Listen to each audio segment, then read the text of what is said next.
हमारे सारे साथियों ने बड़े विस्तार से चीज़ों को रखा है और लगभग सारी बातें आ गई हैं। मैं विजय चावला जी की बात को आगे बढ़ाते हुए उसमें अपने आप को जोड़ते हुए मैं कहूँगा कि देखिए जनतंत्र में चुनाव तो उत्सव होता है और उत्सव का मतलब होता है उल्लास। लेकिन आज की तारीख में जो स्थिति बन गई है कि उल्लास नाम की चीज़ खत्म है, कि पूरा का पूरा एक नैराश्य का वातावरण बन गया है और पूरी की पूरी जनता अवसादग्रस्त हो गई है। जनता ही नहीं, सब के सारे लोग अवसादग्रस्त हैं। तो वो अवसादग्रस्तता क्या है? तो सबको ये है कि हम कैसे चुनाव लड़ेंगे? हम तो इस पे जा ही नहीं सकते हैं, हम तो चुनाव लड़ ही नहीं सकते हैं, हम अपना वोट दे के करेंगे क्या?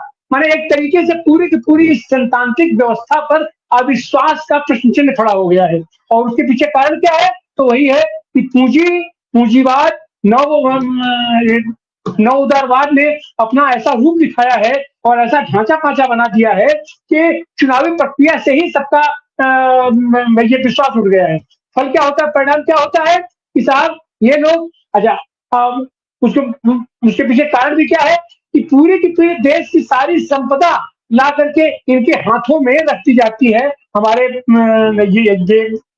ये निर्वाचित प्रतिनिधियों के हाथों में। मतलब परिणाम क्या होता है साहब कि सबकी आंखें टिक जाती है, यही जो करेंगे करेंगे।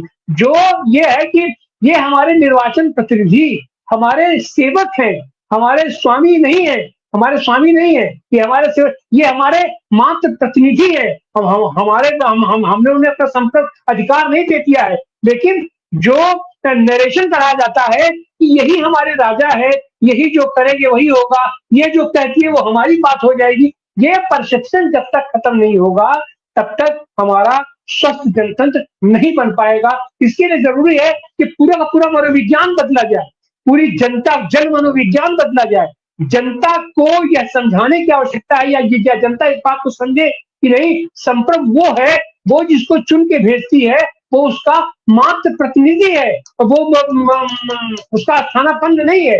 लेकिन अब इस बात को समझाएगा कौन? तो परिणाम क्या होता है कि ये सारे के सारे प्रतिनिधि वहां मिल करके, वहां जा करके देश की सारी संपदा को अपने में ही बांट लेते हैं। अपना सबका क्या है साहब आज की तारीख में? विधायक निधि है, सांसद निधि है, ठेका है, जितने पहले सारी की सारी अर्थव्यवस्था को ये अपने हाथों में केंद्रित कर लेते हैं। परिणाम क्या होता था कि ये जो चुनाव लड़ते हैं, अगर अपने घर से पैसा लगाएं या अपने मित्रों का पैसा लगाते हैं, तो पहले बात तो ये होता है कि उस पैसे की उगाही करनी होती है, और वो उगाही करेगा इस बात के लिए जन मनोविज्ञान हमारा तैयार है, पूरी जनता इस बात के लिए तैयार रहती है।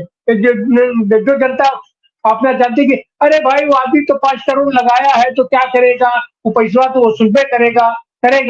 इस तरीके का जन मनोविज्ञान बढ़ना ही एक तरीके की मानसिक विकृति है हमारी। और यह जो स्टेटस सिंबल बन जाता है, हमारा जनप्रतिनिधि एक तरीके से स्टेटस सिंबल बनता था। जिस दिन हमारा जनप्रतिनिधि आएगा तो सबसे पहले उसके पास होगा कि साहब सबसे बढ़िया गाड़ी उसके पास है कि नहीं, बड़ी से बड़ी गाड़ी उसके पास है कि नहीं, उसका घर कैसा है, उसका रहन सहन कैसा है, तो वो स्टेटस सिंबल बन जाता है।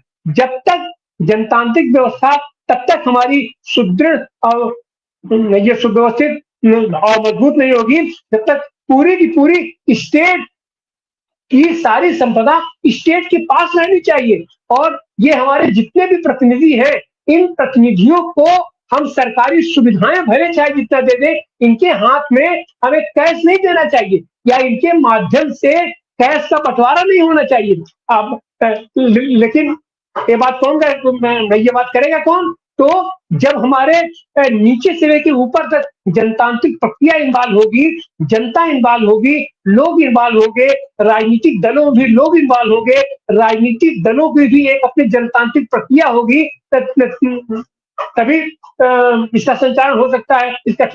लेकिन आज की तारीख में तो जो भी दल आप उठाइए, वो उनके पास उनके अपने पार्टी में भी कोई जनतांत्रिक प्रक्रिया नहीं है। ऊपर से चुनाव करके, ऊपर से चिन्हित करके भेज दिया जाता है कि ये हमारा प्रतिनिधि हो गया, ये हमारे अध्यक्ष हो गए, ये हमारे ये फला पदाधिकारी हो गए। तो फल क्या होता है कि सारा का सारा स्रोत जाकर के एक जगह केंद्रित हो जाता है। जब एक जगह सारा अधिकार केंद्रित हो गया, सारा अर्थ केंद्रित हो गया, तो जाहिर सी बात है कि उसका लाभ भी एक जगह केंद्रित होगा। ऐसी हालत में एक व्यापक सुधार की आवश्यकता है, व्यापक चुनावी प्रक्रिया